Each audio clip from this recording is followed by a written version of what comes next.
we're going to sit back down again. And now we're going to turn in the chair. So you're just going to be just turning and just kind of, even if you can grab the chair behind you and kind of pull yourself around. Yeah, there you go. Grab your neighbor or something. There we go. All right, 10 seconds of that. Now turn the other way. Stretch the other way. All right, very good. All right, so let's stand back up. You may have guessed that standing up and sitting down is a part of the program. All right, and the next one we're going to do is we are going to what we do called a lunge. So hopefully you have enough room there. You're just going to put one leg forward and the other leg back. And you're just going to kind of transfer the weight to the front leg and keep your heel on the floor and feel some stretch in the back of your leg, maybe even in the top of your hip in the front. So hold that for 10 seconds. And then so we don't all walk in circles, we're going to do the other side. All right. Does anybody feel any stretching going on here? All right. All right, very good. All right, so everyone feeling better now? My mic guy just quit. I'll talk loud. All right. So one other thing we're going to do, I just wanted to mention a couple things about Parkinson's, and that is it's very common for have a tremor. And if you're having a tremor in your upper extremity, in your hand, in your wrist, in your elbow, it's really good to think about going the opposite direction as the tremor. So if the tremor is often going down, you might want to, I don't even need it. You might die. It's not working. So I would suggest you take your hand like that, because Parkinson's tends to tighten up kind of forward and down. So to do the opposite, you just grab your hand like that and just pull it back and let that stretch. Hold that for about 10 seconds. And then do that on the other side. All right. Feel some tightness there, some people? They're really common places to be tight. And so even some of the folks here, I've shown that to who have had a tremor in their wrist and their hand. And that actually, when you do that, it actually calms it down for even a few minutes, or maybe a little longer.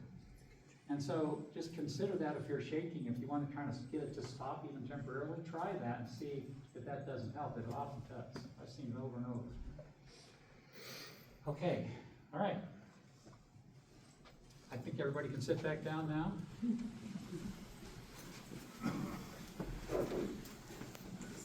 All right. Any questions on anybody has? Otherwise, I think we're going to take a walk unless there's some questions. And I will be around after the walk as well. But I forgot to ask, does anybody have any Parkinson's questions about Parkinson's? You know, how it progresses, anything about Parkinson's pretty much. Do you have cards?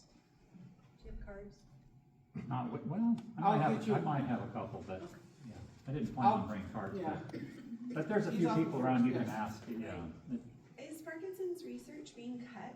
Do we know if certain research institutions have had to shut down? You mean government? Yeah. Most, I don't know for sure, but probably through the government, yes. But Michael J. Fox Foundation is still going strong. The Fane Davis Foundation is still going strong. And also the Parkinson's Foundation. How many people have heard of Moving Day? Okay, a couple people.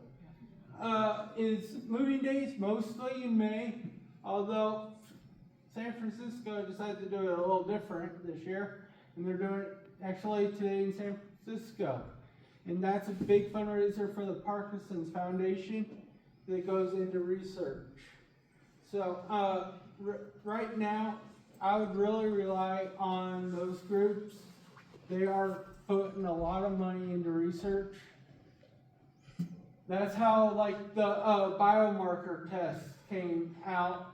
That is, hopefully, eventually, they're hoping to get that out where you go into doctors and they do the blood test for like cholesterol and everything else, where it will automatically run that test so that they can diagnose earlier. And there's a bunch of rumors about a bunch of other tests, they're trying to get people diagnosed earlier in the disease.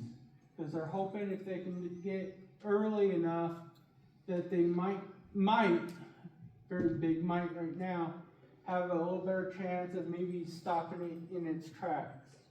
But that's going to be way down in the future.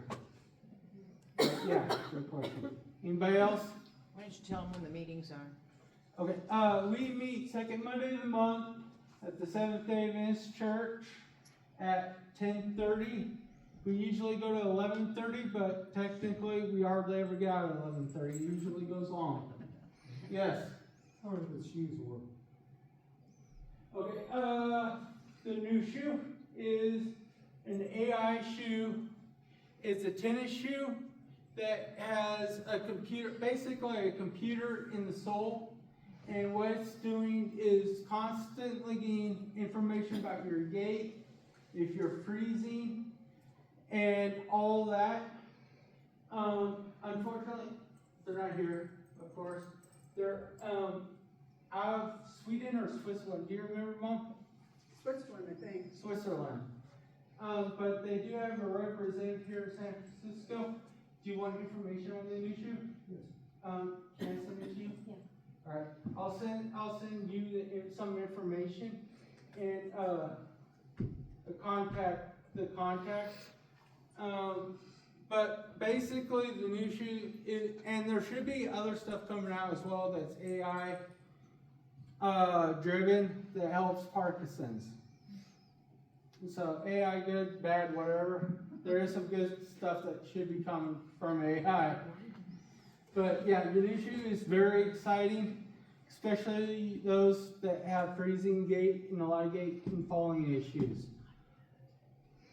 Any other questions? I heard there's stem cell research coming out now that's helping Parkinson's in other countries, not in the United States as much, but Well, there's been, stem cell has been around probably at least 10 years. The thing with Parkinson's is they haven't figured out a way to get the stem cell to really take. So they've done it, but it doesn't really fix Parkinson's yet. They hope it will, but I'm not going to guarantee it at this point either. Yeah. Well, I was just gonna ask about the shoe. Does it transmit information about your gait? Yes. Oh, okay, it's not that it helps your gait. Well, no, it gives you it gives vibration, and it'll give you constant feedback. But it'll also, and I don't know if it'll take a certain program. I'm not that up to date on it. But let's say Gary gives you exercises. It will tell Gary if you're doing the exercises and if you are doing it right. So it will tell on you as well. So, but like I said, insurance doesn't cover it and it is expensive. But if you are having a lot of falls that's going to the emergency room, I would at least look into it. Because nobody will spend more time at the emergency room than they have to. So, yeah. Let's walk. Is there a point at which the medication that's available stops working? No. So, on the medication issue is asking if there's a point where the medication stops. And I get this a lot. And so the movement specialist doctors, and I say movement specialists because they specialize in Parkinson's. Our neurologist here in town does not specialize in Parkinson's.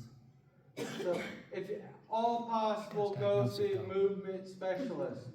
Unfortunately, those are UC Davis, UCSF, Stanford, or if you're a veteran, you can go to the Parkinson's clinic in San Francisco. Yeah, well, yeah, UC Davis.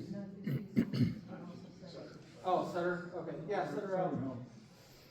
But make sure it is a movement specialist. What was the question again? Medication. Oh, medication. There is this myth that Parkinson's meds only work for 5 years.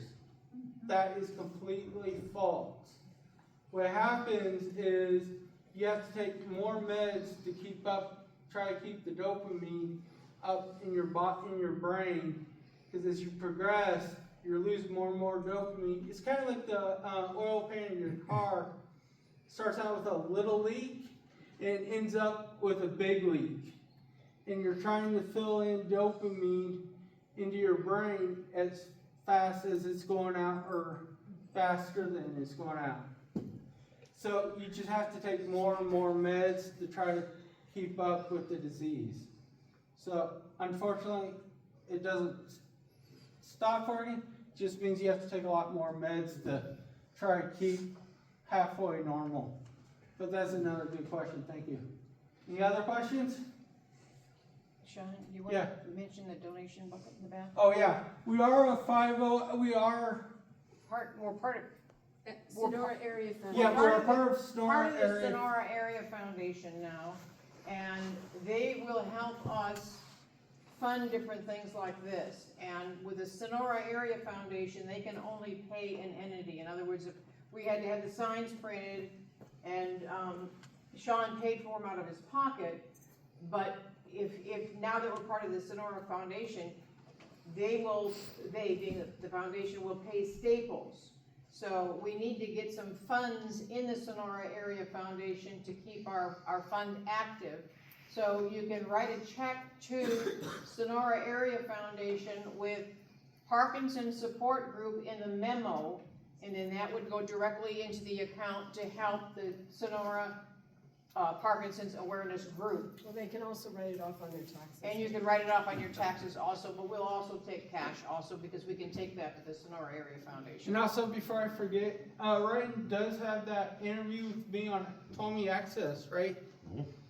Access to all. Access Tommy. Facebook, Roku, and Apple TV. There's a But if channel you for just do a Tommy. Google search, it does come up. But yeah, he did a great interview. Thank you. Now for the walk, we do have great Sonora High volunteers in the back with vests. Thank you.